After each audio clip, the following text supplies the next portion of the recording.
Oi, pessoal, bem-vindo a mais um vídeo aqui do canal, ou uma série deles, falando sobre a origem da ciência espiritual. Há um tempo atrás eu publiquei um artigo que vocês podem acessar aí na descrição desse vídeo, sobre a banalização da ciência espiritual. O que acontece?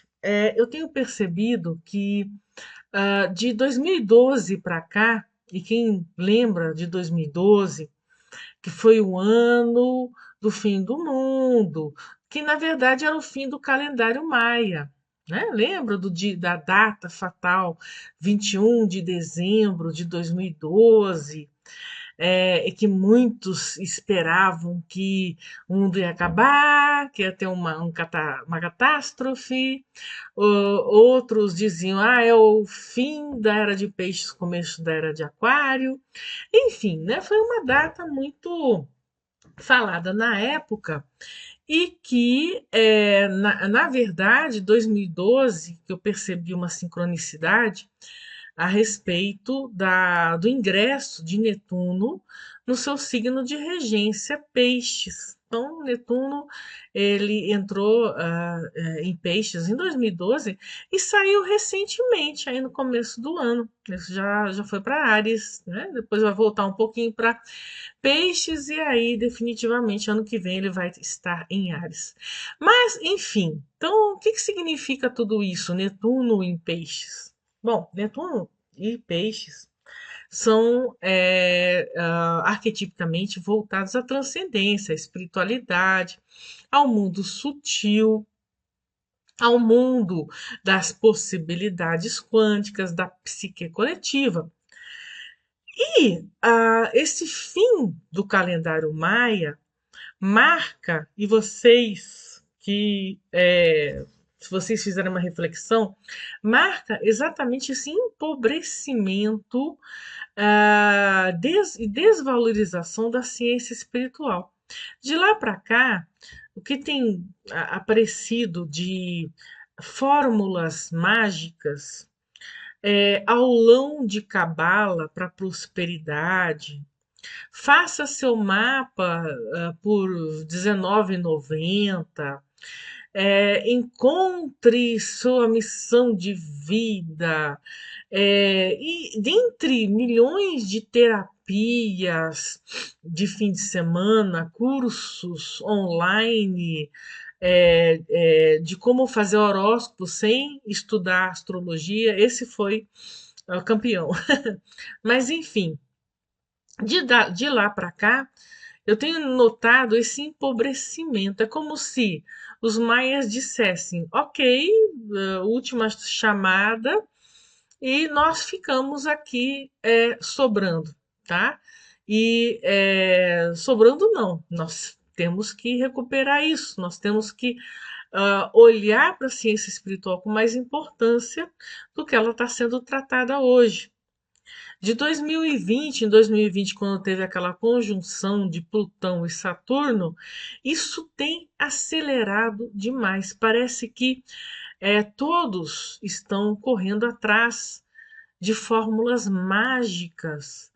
Às vezes, pessoas que se colocam num pedestal de grandes sábios, de grandes mestres e professores e doutores e palestrantes, estão perdidos, estão né, vendem uma imagem. A gente sabe que hoje rede social é a venda de uma imagem, é a venda de uma mentira, mas que por trás da cortina eles estão se despedaçando, justamente porque foram atrás de crenças e de padrões que não são condizentes com o alicerce, com o fundamento da ciência espiritual. E a ciência espiritual tem origem divina. A gente vai começar a ver hoje. Esse é um primeiro vídeo a respeito de uma civilização chamada Lemúria. Não vou defender aqui, existiu ou não existiu. A respeito da existência ou não existência, vocês podem encontrar dezenas de vídeos, um defendendo, outros não. São vídeos muito bons, muito interessantes. O objetivo aqui é, independentemente da existência ou não, a Lemúria, assim como a Atlântida, assim como vários mistérios, povoam a nossa psique até hoje. E por que povoam a nossa psique? Por que estão ali, né? Por que nós pensamos sobre esses elementos? Porque pode ter existido num outro plano existencial. E as ciências da espiritualidade, as ciências esotéricas, quando a gente vai buscar a origem delas, por exemplo, a astrologia, a gente bate no muro chamado Suméria ou Egito, assim como a Cabala também. Então, cada vez que a gente vai estudar, vai buscar essas origens, a gente para por aí. Só que aí vem o grande incômodo. Tá legal, mas quem que levou lá para os egípcios? Quem que levou o hermetismo para os egípcios? Quem que levou a cabala, o conhecimento cabalístico também para os egípcios, que foi sistematizado pelos hebreus? Quem que entende? Da onde que veio isso? Eles não podem ter adivinhado de uma hora para outra. Então, conforme a gente vai pesquisando, conforme a gente vai olhando cada vez mais para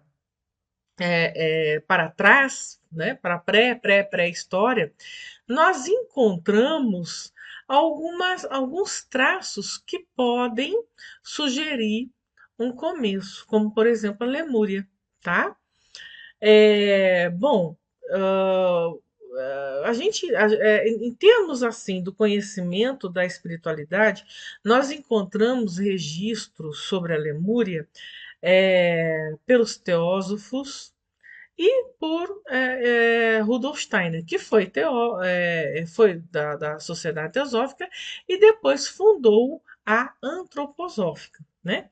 Então, vocês encontram esses registros nesses autores. Então, o que, que tem de interessante nisso? Bom, eles dizem o seguinte: o povo lemuriano ele era bastante diferente de tudo da gente, né? Então, o corpo deles era mais diáfano, mais leve, não tem essa matéria grosseira que nós temos. E por isso, eles conseguiam ter 4 metros, cerca de 4 metros de altura. E aí a gente pensa, existem registros é, é, tanto arqueológicos quanto mitológicos a respeito de gigantes, é ou não é? Além deles terem essa altura, deles terem gigantes, eles tinham o terceiro olho. E aí a gente lembra do quê? Da mitologia dos cíclopes, que tinham um olho só no meio da testa. No caso, eles tinham o terceiro olho como um olho normal. Bem, deve ser por isso que eles se comunicavam diretamente com os deuses. E aí, se a gente pensar deuses, né?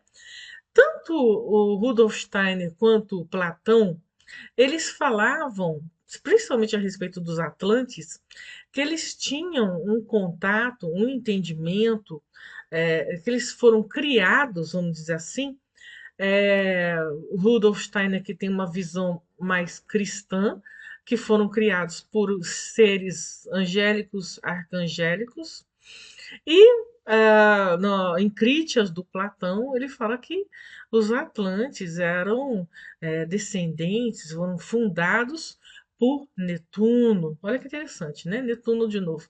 Então, claro, deuses, semideuses, seres divinos. E aí os lemurianos, eles tinham esse contato direto com esses deuses, com esses seres divinos que passaram todo o conhecimento para os lemurianos, todo o conhecimento, né? Especialmente a respeito dos vegetais, dos animais, todo conhecimento, tá? De seguir os ciclos lunares, os ciclos também solares, né? Os solstícios, equinócios. Então, aí a gente lembra da civilização megalítica, vários templos que têm uma visão, né? Uma construção voltada justamente para esse tipo de ciclos, né? Para solstícios, para os equinócios, a exemplo lá de Stonehenge, por exemplo. Tá? Então, essa conexão com o movimento solar a gente percebe desses registros da Lemúria, né? Outra coisa também, o intelecto, o pensamento, a comunicação, ela foi, como a gente conhece, ela começou a ser desenvolvida lá na Atlântida. Na Lemúria, eles não necessitavam disso, eles usavam telepatia e, além do mais, eles tinham um poder psíquico tão grande, capaz de mover objetos gigantes. E aí vem aquele pensamento, né? E esse poder psíquico de mover objetos muito grandes, os próprios Atlantes também herdaram, né? Herdaram tudo, né? Dos lemurianos. E aí começa a surgir a seguinte hipótese: ué, mas aquelas pedrinhas, aqueles megalitos lá de Stonehenge, que até hoje ninguém sabe como chegaram ali, eles não têm origem lá daquela parte da Inglaterra, assim como foram construídos as pirâmides, que, né, existem hipóteses, mas não tem, não existe uma conclusão, apenas teorias, apenas hipóteses, tá? Então aí nós temos esse poder psíquico, esse gigante, né? Os lemurianos como sendo gigantes, né? Poderosos também, que usavam telepatia. E agora vem uma coisa que eu notei muito, muito, muito interessante. Eles, como eu falei, obviamente, diferentes, terceiro olho, 4 metros, diáfanos, né? Não feitos dessa matéria grosseira. E eles eram hermafroditas, entre aspas, mas não no sentido sexual, de gônadas. Eles eram feitos, por exemplo, corpo de homem com uma alma feminina, corpo de mulher com uma alma masculina. Isso está na crônica do Akasha, do Rudolf Steiner. Bem, o que isso lembra? Lembra aquela teoria do Carl Gustav Jung a respeito do ânimos e da ânima, ou seja, o ânimos, que é essa parte masculina no ser feminino, enquanto a ânima, que é uma parte feminina no ser masculino, que é muito fácil de identificar no mapa astrológico. Né? Então, no mapa astrológico, a mulher ela tem o elemento masculino, que é o Sol, que é Marte, e o homem tem o elemento feminino, que é a Lua, a Vênus, né? São planetas mais voltados para o mundo feminino. Bem, só que no mapa astrológico mesmo, nós percebemos essa diferença. Existem homens com uma ânima muito forte, assim como existem mulheres com ânimos muito forte. Isso não tem nada a ver com opção sexual, apenas com a, a, a, esse elemento, essa personalidade, né, do ser humano. Só que na Lemúria, eles eram, né, essa alma feminina no corpo masculino era como se estabelecesse um ser completo, né? Não precisava acasalar. Eles eram completos em si só. Quando começou a cobiça, né, aquele sentimento de não estar completo, é que aí surgiram os problemas, surgiram, eu quero, eu quero, eu quero, né? Mas nessa época, os lemurianos, eles eram íntegros, né? Eles não eram divididos, mas eles eram completos. Então eu achei muito interessante essa essa aproximação justamente dessa teoria do Jung, que afinal de contas, né, o Jung ele era um astrólogo, ele era um místico, ele era um estudioso da ciência espiritual, né? Então eu achei interessante essa entre aspas coincidência, tá? Observem que a localização, né, a grande parte, acho que a maioria das pessoas, aí os pesquisadores, os teóricos, acreditam que a localização de Lemúria seja exatamente aqui, né, no Oceano Índico, abaixo da Ásia. Aqui tem um outro mapa mais detalhado a respeito da origem das raças, Hiperbórea, e segundo a teosofia, a raça dos lemurianos é a terceira raça. E aí, a partir dessa raça é que se cria, né, aqueles que intuitivamente começaram a migrar. Você observa que existe algum fluxo aqui de migração da Lemúria, como se fosse uma origem de várias civilizações.